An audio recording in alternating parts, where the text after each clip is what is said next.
Salam, axşamınız xeyir olsun. Gündən mühüm xəbər toplusu ilə qarşınızdayıq. Diqqətiniz bizdə olsun.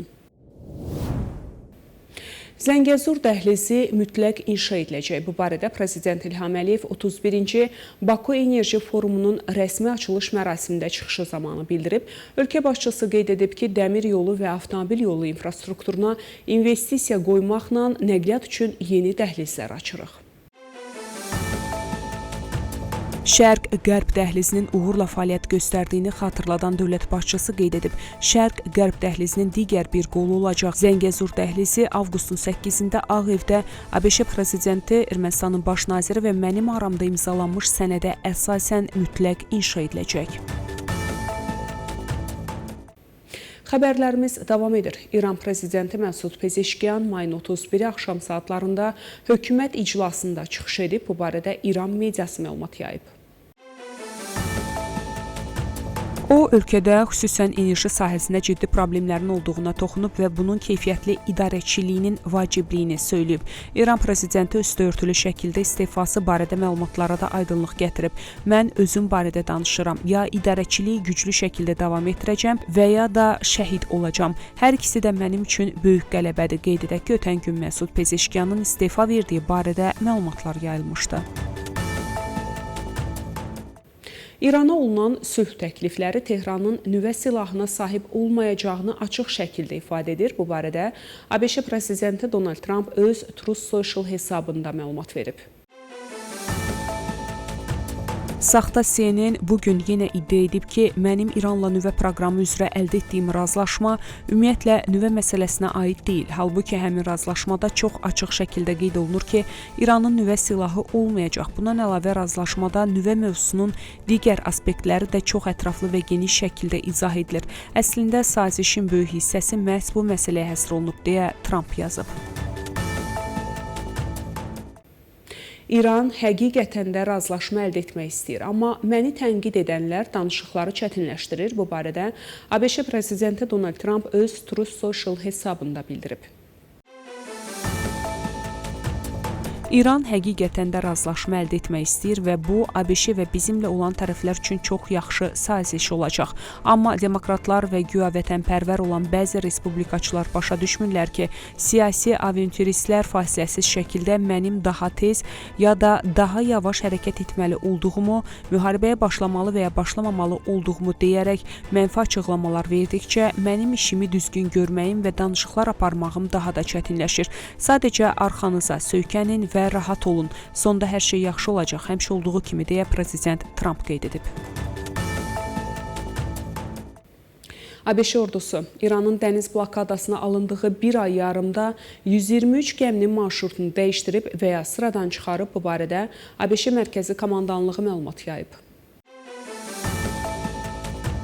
31 may tarixinə qədər 118 kommersiya gəmisi marşrutunu dəyişdirib, 5-i sıradan çıxarılıb deyə məlumatda deyilir. Qeyd edək ki, 13 aprel tarixində ABŞ ordusu İranın dəniz blokadasına başlayıb. Livanda quru əməliyyatları genişləndiriləcək. İsrailin baş naziri Benyamin Netanyahu bildirib ki, İsrail ordusunun Litani çayının şimalında Hizbullaha məxsus mövqelərdə yerləşdirilməsi və Livandakı quru əməliyyatlarının genişləndirilməsi barədə göstəriş verib. Netanyahu Bofort qalasının ələ keçirilməsini İsrail siyasətində əsaslı dəyişiklik kimi qiymətləndirib və əlavə edib ki, bütün cəbhələrdə təşəbbüs İsrailin əlindədir. Onun sözlərinə görə, İsrail ordusu bölgədə hərbi əməliyyatları genişləndirmək və mövqelərini daha da gücləndirmək niyyətindədir. İranın raket potensialı yenidən güclənə bilər. Peyk görüntülərinə əsasən ölkə onlarla raket tunelinin girişini yenidən istifadəyə verib. Günas TV-nin məlumatına görə CNN peyk görüntülərinə istinadən xəbər verib ki, İran döyüşlərin dayanmasından sonra ABŞ və İsrailin hücumları nəticəsində zərər görmüş yeraltı raket obyektlərinin mühüm hissəsini yenidən istifadəyə qaytara bilib. Məlumata görə ABŞ və İsrail hücumlar zamanı giriş yollarını dağıtmaq və tunellərin girişlərini bağlamaqla İranın yeraltı raket bazalarına çıxışını məhdudlaşdırmağa çalışmışdı. CNN bildirib ki, İran hədəfə alınmış 18 yeraltı raket obyektindəki 69 tunel girişindən indiyənədək 50-sini yenidən açıb. Bu obyektlər arasında İsfahan və Xomeyni ətrafındakı bazalar da var. Hesabatda qeyd olunur ki, İran girişlərin açılması ilə yanaşı zədələnmiş infrastrukturun bir hissəsini də bərpa edib.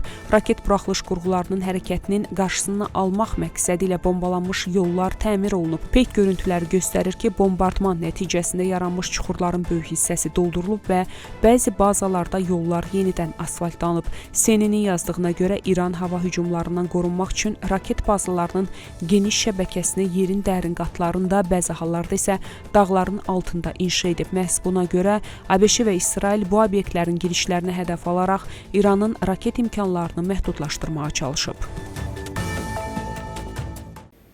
İranın İnqilab Keşikçiləri Korpusu ABŞ ilə aparılan danışıqlarda Tehranın mövqeyini gücləndirmək məqsədi ilə Hizbullaha İsraillə müharibəni daha da genişləndirməsi üçün təzyiq göstərir. Bu barədə Axios Livan rəsmisinə istinadən bazar ertəsi məlumat yayıb.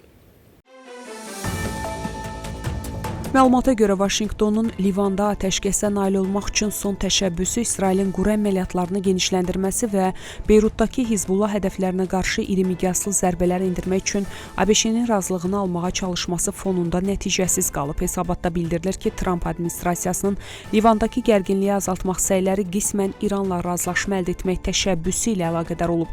Məqaləyə əsasən Vaşinqton və Tehran arasında müzakirə olunan anlaşma memorandumuna Livandakı döyüş əməliyyatlarının dayandırılması daxildir. İran İnqilab Keşikçiləri Korpusu iyunun 1-də ABŞ-nin İranın cənubuna endirdiyi hücuma cavab olaraq Amerika qüvvələrinin istifadə etdiyi bir aviabazanı hədəfə aldığını açıqlayıb. Fars və təslim agentliklərinin Sepahın bəyanatına istinadən yaydığı məlumata görə ABŞ-nin hücumu Hörmüzqan Ostanının Sirik adasında yerləşən bir rabitə dirəyinə qarşı həyata keçirilib. Sepahın aerokosmik qüvvələri isə cavab olaraq təcavüzün başlandığı aviabazanı hədəfə aldığını bildirib. Sepah bəyanatda həmin bazanın adını və yerləşdiyi məkanı açıqlamayıb. Bununla yanaşı əvvəlcədən müəyyən edilmiş hədəflərin məhv edildiyini iddia edib. Sepahın aerokosmik qüvvələri həmçinin xəbərdarlıq edərək bildirib ki, hücumların təkrarlanacağı təqdirdə tamamilə fərqli cavab veriləcək. Bu iddialar ABŞ və İran arasında davam edən danışıqlarla paralel olaraq səsləndirilir. Hələlik Sepahın açıqladığı hücumun nəticələri və mümkün zərərlər barədə müstəqil mənbələr tərəfindən təsdiqlənmiş məlumat yayılmayıb. Son aylarda Tehran və Vaşinqton arasında hərbi gərginlik bir neçə dəfə qarşılıqlı məhdud hücumlarla müşayiət olunub. ABŞ Silahlı Qüvvələrinin Mərkəzi Komandanlığı İranın cənubundakı Qoruq rayonunda və Geşm adasında yerləşən radar obyektlərinə və pilotsuz uçuş aparatlarının idarəetmə məntəqələrinə zərbələr endirdiyini bəyan edib. Müvafiq bəyanat CENTCOM-un X sosial şəbəkəsindəki səhifəsinə yerləşdirilib. Məlumata əsasən zərbələr şənbə və bazar günləri İranın fəaliyyətlərinə, o cümlədən beynəlxalq sular üzərində ABŞ-nin MQ-1 pilotsuz uçuş aparatının vurulmasına cavab olaraq endirilib.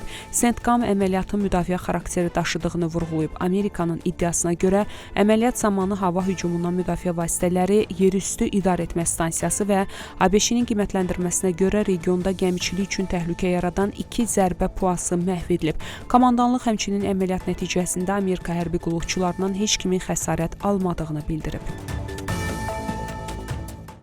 Davam edirik. Küveyt ordusu bazar ertəsi ölkə hava hücumundan müdafiə sistemlərinin düşmən raket və pilotsuz uçuş aparatları hücumlarını ələ keçirdiyini açıqlayıb.